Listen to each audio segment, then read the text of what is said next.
We usually enter these stories at the end. We see the final moment of victory, where a figure raises a crown before a roaring crowd. However, that gold isn't the story. The internal state required to hold it was built long before the applause, during a hidden timeline of isolation. Before the crown, there was a frightened boy staring into a cracked mirror.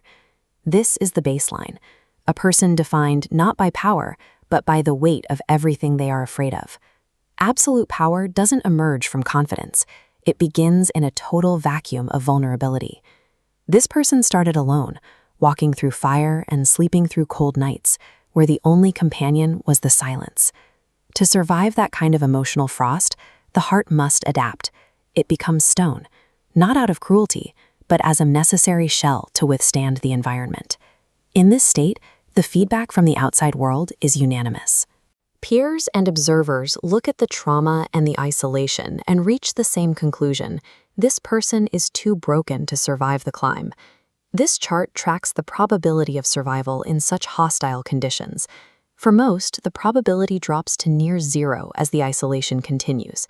The odds suggest that once a person hits this point, they don't come back. Making it out requires a total pivot, ignoring the consensus of failure and relying exclusively on the ability to endure. Transitioning from fear to power is an active, repetitive grind. It is a period of manual endurance. Think of the rain striking the ground during a storm.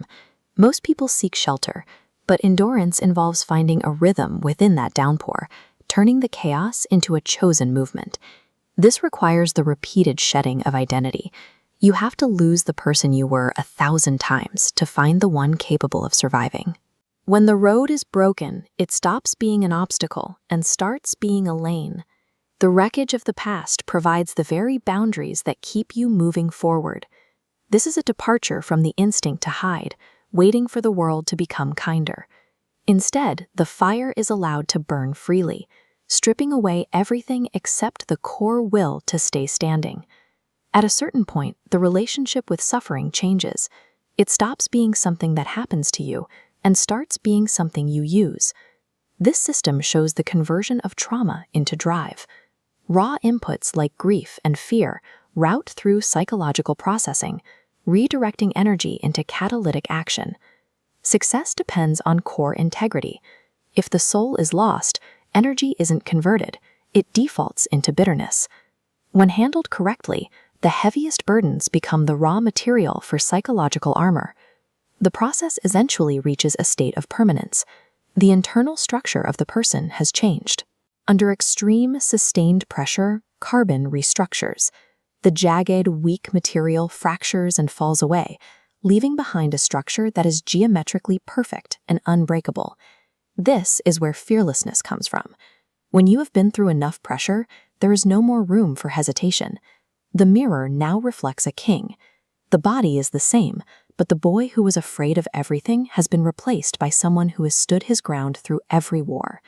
You cannot reach this state of fearlessness without first experiencing total terror. Usually, we think of a crown as something you wait for, an honor that is given to you by someone else. But the sovereignty found through survival is taken.